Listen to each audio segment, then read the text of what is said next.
S-400 के साथ साथ जो और भी डिफेंस सिस्टम है, 4-5 डिफेंस सिस्टम एक्टिव हो चुके हैं, जिसमें आकाश मिसाइल सिस्टम है, जिसमें स्पाइडर है, जिसमें बराक 8 है, जिसमें एयर अम्स्कैम है, जिसमें LR सेम है।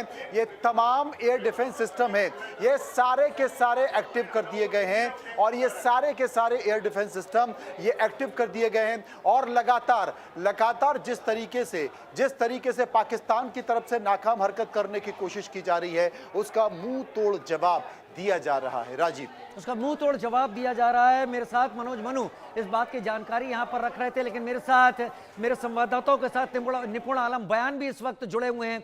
निपुण जी, आपसे एक सवाल का जवाब। आज भारत ने प्रेस कॉन्फ्रेंस में साफ किया कि तुर्की के ड्रोन्स इन हमलों में शामिल हुए। नाटो का सदस्य है तुर्की, भारत के साथ अमेरिका है, बाकी नाटो देश है। तुर्की इस लाइन से अलग कैसे जा रहा है और भारत तुर्की को कैसे घेर सकता है? नहीं, देखिए, तुर्की की अगर हम बात करते हैं तो तुर्की का स्टैंड इंडिया के अगेंस्ट काफ़ी मामलों में रहा। कश्मीर के मामलों में हम देखें तो वो भारत की बजाय पाकिस्तान का सपोर्ट करता है। लेकिन अर्दवान की पॉलिसी रही है, अर्दवान से पहले जब हम तुर्की को देखते हैं तो उनका स्टैंड जो था वो न्यूट्रल रहता था, ना भारत ना पाकिस्तान के पक्ष में।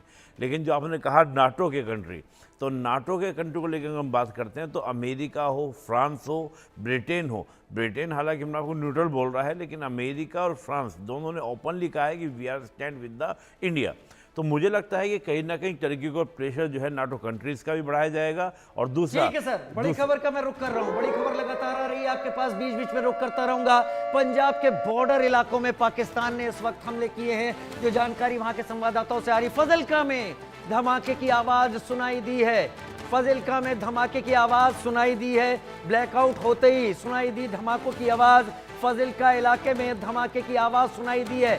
फजिल्का बहुत खास एरिया, बहुत खास जगह। फजिल्का से धमाकों की आवाज लगातार सुनाई दी ब्लैकआउट होते ही, क्योंकि दिन के उजाले में पाकिस्तान मुकाबला नहीं कर पा रहा। रात होते ही पाकिस्तान इस तरह की हरकतें शुरू कर रहा है। फजिल्का में ब्लैकआउट होते ही धमाकों की आवाज सुनाई दी है। ये पूरा का पूरा बॉर्डर एक बार फिर एक्टिवेट करने की कोशिश कर रहा है पाकिस्तान। कल की तरह मेरे साथ आशिक मीर लगातार जुड़े हुए हैं। आशिक, इस वक्त क्या चल रहा है? फजिल्का में धमाकों की आवाज, फिरोजपुर में धमाकों की आवाज, सांबा, कठुआ, जम्मू के पास इसी तरीके से एंटी ड्रोन सिस्टम ने ड्रोन को न्यूट्रलाइज कर दिया। वहां जहां पर आप हैं वहां क्या है आपको दिख रहा है?